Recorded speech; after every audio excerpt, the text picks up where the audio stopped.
that's going to do it for Eyewitness News at 5. Now at 6 o'clock, investigators dig through the rubble of that deadly explosion in a New Jersey community. Tonight, we're learning more about the woman who was killed in that blast. We're live with the late-breaking information. Plus, returning home the day after the explosion. Some residents are allowed back to see the damage left behind, but they aren't allowed to stay long. Justin? And we are setting up for another cold night, but milder temperatures do make a return. We'll have the official Eyewitness weather forecast coming up.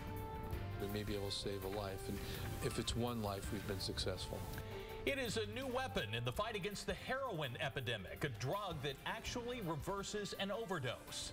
Some police officers in New Jersey will be among the very first in the region to use it. And we'll have the story now on Eyewitness News at 6.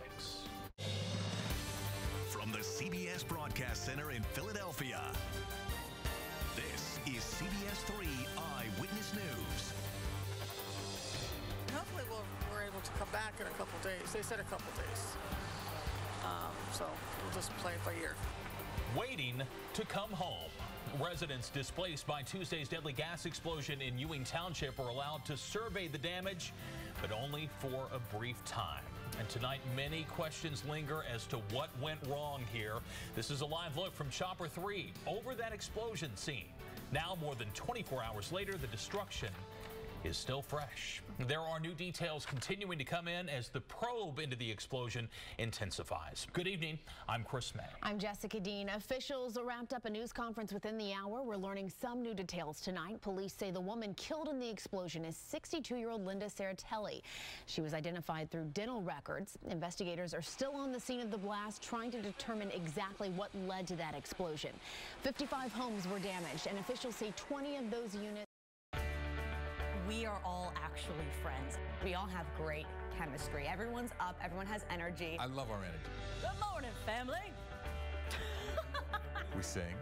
Erica does show tunes. Hello, my honey. Hello, my baby. Complete with spotlights that we go like this too. We all have our little things that make each other laugh. You can't fake that. Our chemistry is like a family. It's as simple as that. Expect more in the morning on Eyewitness News. Weekday mornings on CBS 3 and the CW Philly. Ready for anything. The CBS 3 Audi Q7 Mobile Weather Lab. Packed with state-of-the-art technology, including radar and onboard lightning tracker. The CBS 3 Mobile Weather Lab. Powered by Audi Quattro. Closed captioning is sponsored by Raymore and Flanagan. Furnishing your style.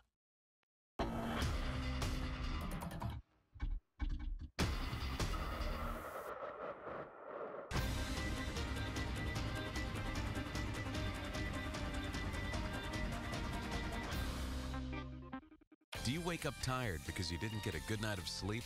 On Friday's Talk Philly, Dr. Stafford discusses what you should know about sleep studies and whether you might need one. For more on the Crozier Keystone Health System, visit cbsphilly.com/talkphilly. From the CBS Broadcast Center in Philadelphia, this is CBS 3 Eyewitness News. One day after the explosion that tore through the South Fork development in Ewing Township, we are learning new details about that deadly blast. Officials wrapped up a news conference just about 20 minutes ago, bringing us up to date on the situation. We now know the victim is 62-year-old Linda Saratelli. She was identified through her dental records. Investigators say crews still on the scene, working to determine a cause today. Some residents were allowed to return to their homes today to collect belongings, also to assess the damage. In all, 55 homes were damaged. 20 of them are not livable right now. It's obviously devastating. Obviously it's something I've never seen before as long as I've been with the department. And there's just some open parts that we just haven't tied together yet. And once we do, I'll certainly share the information with you. Ewing Township Mayor Bert Steinman says the community has come together with donations. To make a donation, you can call the hotline that's been set up, the number 609-538-7587. And of course, this explosion is affecting the entire South Fork community. Eyewitness News reporter Todd Quinones joins us now live from the West Trenton Firehouse, where evacuees are searching for answers tonight. Todd. Well, Jessica, of course, there have been 55 homes that were damaged in this. They have varying degrees of damage. So as you can imagine, homeowners have a lot of different questions about who ultimately is responsible for paying for what and when.